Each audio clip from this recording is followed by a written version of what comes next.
पूरी एक थे दो मतलब एक की तैयारी शुरू की हुई आज ने भी मैंने अभी सारी पैकिंग कर लिया आज। दूसरा ओके ज़ैन स्टोरी टाइम स्टार्ट शुरू जी औज़ुबिल्लाहिमिनश्शैतानिर्रजीम बिस्मिल्लाहिर्रहमानिर्रहीम। चलें जी, स्टोरी कल वाली स्टोरी तो आपको याद है ना, वो कौन सी थी? शैतान वाली। हाँ। ये हदीस से आई है, मतलब ये ट्रू स्टोरी है, ऐसे नहीं है। वो एक सहाबी हैं अबू उमामा, उनसे ये हदीस है। आज वाली स्टोरी भी इसी तरह है, रियल ट्रू स्टोरी है, लेकिन बड़ी इंटरेस्टिंग है दुआ मांगने के बारे में। ठीक है ना, नमाज भी तो एक दुआ है ना। असल नमाज जो है वो क्या है? सूरह फातिहा। सूरह फातिहा में पहले हम अल्लाह ताला के पास जाते हैं, अल्लाह ताला को की तारीफ़ और शुक्र करते हैं, कहते हैं फिर या अल्लाह आपसे ही सब कुछ मांगा जा सकता है, आपकी बात है। फिर हम मांगते क्या हैं? क्या मांगते हैं? इहदिनस सिरातल मुस्तकीम, कि या अल्लाह हमें सीधी डायरेक्शन दे। ठीक है ना। तो फिर हम कहते हैं कि उन लोगों की डायरेक्शन जिन पे हु वर ब्लेस्ड। तो अब ये देखें कि दुआ का फिर मतलब क्या हुआ। फिर मैंने दुआ की एक स्टोरी सुनानी। मतलब ये हुआ कि हमने अपनी तवज्जो पूरी तौर पे मरकूज़ करके अल्लाह ताला को, ऐसे जैसे अल्लाह ताला हमारे सामने हैं या हम अल्लाह ताला के सामने हैं। ठीक है, अल्लाह ताला को हम इस दुनिया में देख तो नहीं सकते, लेकिन अगले जहान में तो मुलाकात होगी। तो ये नमाज एक किस्म के इस वक्त हमारी अल्लाह ताला से मुलाकात है कि हम उसके बारे में अपने पूरे जहन को मुतवज्जे करके अल्लाह ताला से कहते हैं कि या अल्लाह ताला आप हमें ये चीज़ दें। अच्छा, तो आपने एक चीज़ अल्लाह ताला से मांग ली, तो दुआ का मतलब होता है मांगना। ठीक है ना, रिक्वेस्ट करना, कॉल करना। तो पहले तो आप पहली काम तो हुआ ना, तो आप तवज्जो देंगे तो दुआ होगी। आपने एक दुआ की और आपकी तवज्जो ही उधर नहीं थी। ठीक है ना, सुन रहे? ओके। तो बाज़ वक़्त फिर ये अल्लाह ताला क्या करेंगे? अल्लाह ताला ने कुरान में फ़रमाया है कि आप जब भी मुझसे मांगते हैं, मेरा बंदा जब भी मुझसे मांगता है, मैं उसके करीब हूँ, मैं उसकी बात सुनता हूँ। ठीक है, और कबूल करता हूँ। अब अल्लाह ताला ने सुन लिया, फिर अल्लाह ताला क्या करेंगे? Then what will happen? वो हमारे दिल में कुछ डालेंगे। ये तो टू वे प्रोसेस है ना। हमने अल्लाह ताला से कह दिया कि या अल्लाह ताला मैं तो अपनी क्लास में नंबर 1 आना चाहता हूँ क्लास सब्जेक्ट में, या मैं ये चीज़ सीखना चाहता हूँ। तो अल्लाह ताला फिर हमारे दिल में डालेंगे, अच्छा फिर ये कर लो, फिर ये कर लो, हमें ऐसे बंदों से मिलवा सकते हैं, हमें ऐसे हम जाते होंगे में ऐसी किताब हमारे हाथ आ सकती है। ठीक है, तो अल्लाह ताला हमें एक्सपोज करेंगे टू थिंग्स और हमारे दिल में डालेंगे कि दिल अल्लाह के हाथ में है ना कि आप ये करो। अब मैंने मांगा और उसके रिज़ल्ट में अल्लाह ताला ने मेरे दिल में डाला कि ये अमल करो। फिर समझ आ गई ना? जब अमल आप करेंगे तो ये 2 वे प्रोसेस हो गया ना, 2 वे प्रोसेस हो गया ना।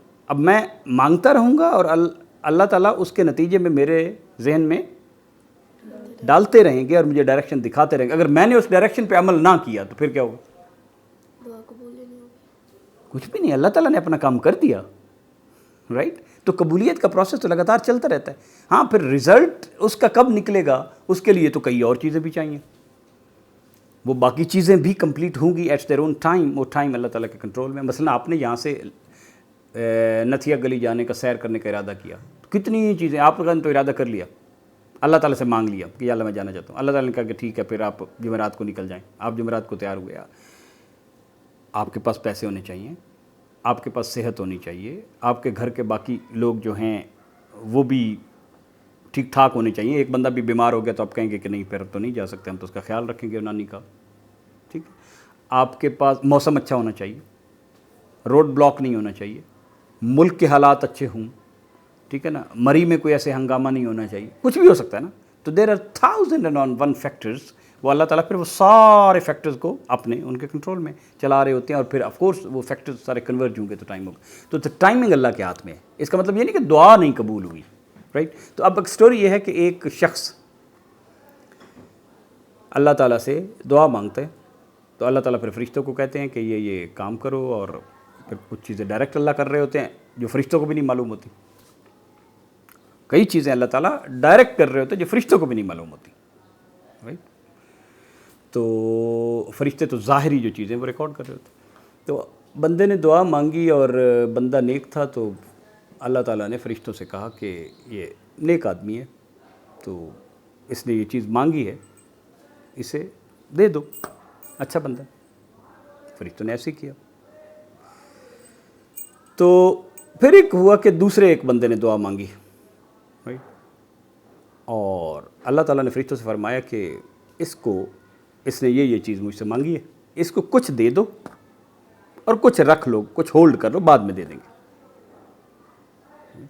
اب فرشتے تھوڑے سے حیران ہوئے، اور فرشتوں کو اللہ تعالیٰ نے یہ اختیار دیا ہوا کہ وہ اللہ تعالیٰ سے کچھ پوچھ بھی سکتے ہیں، پھر اس طریقے سے ہمارے پاس وہ چیزیں بھی آتی ہیں نا، تاکہ ہم سیکھیں۔ تو اب وہ جو دوسرا بندہ تھا جس کی دعا آدھی قبول ہو گئی، آدھی فوراً، اور آدھی اللہ تعالیٰ نے کہا کہ اٹ ول ٹیک ٹائم، اور اس کو ہولڈ کر لیں، وہ دوسرے پہلے والے بندے سے زیادہ عبادت گزار، نیک، اچھا آدمی تھا۔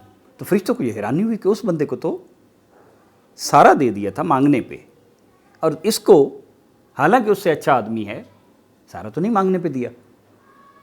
ٹھیک، تو ہوا یوں کچھ عرصے کے بعد ایک تیسرا بندہ تھا، اسے کسی چیز کی ضرورت تھی، اسے گاڑی کی ضرورت بھی ہو سکتی ہے، اسے گھر کی ضرورت بھی ہو سکتی ہے، پیسوں کی بھی ہو سکتی ہے، کسی کی بھی ہو سکتی ہے۔ اچھا، اللہ تعالیٰ نے فرشتوں سے اس کے مانگنے سے پہلے ہی کہہ دیا کہ یار وہ بندہ ہے، وہ اس کو ضرورت ہے، اس سے پہلے کہ وہ مانگے اسے دے دو، سارا دے دو، 100% دے دو۔ فرشتوں نے اس کو 100% وہ چیزیں دے دی، اور فرشتے اور زیادہ حیران کہ وہ جو تیسرا بندہ تھا وہ تو کوئی اتنا اچھا بندہ نہیں تھا، پہلے 2 بندے تو نیک بندے تھے، پہلے سے دوسرا زیادہ نیک تھا، لیکن تیسرا جو تھا یہ اتنا اچھا بندہ نہیں تھا فرشتوں کے اعمال کے حساب سے، یہ تو غلط کام بھی کرتا تھا۔ فرشتے اور حیران کہ یار اس کو اللہ تعالیٰ نے سارا ہی دے دیا ہے اور مانگا بھی نہیں ہے، پھر بھی دے دیا۔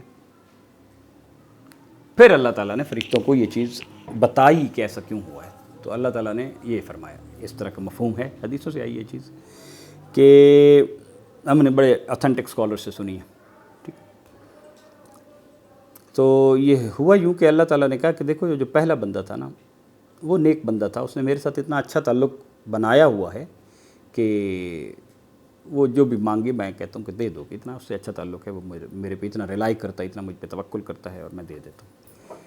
تو فرشتوں نے کہا یا اللہ پھر دوسرا بندہ، کہتے دوسرا بندہ اتنا زیادہ اچھا ہے کہ مجھے اتنا پسند ہے کہ وہ بار بار میرے پاس آئے، اور میں اس کی کمپنی انجوائے کرتا ہوں، اور اس کے ساتھ باتیں کرنا مجھے اچھا لگتا ہے۔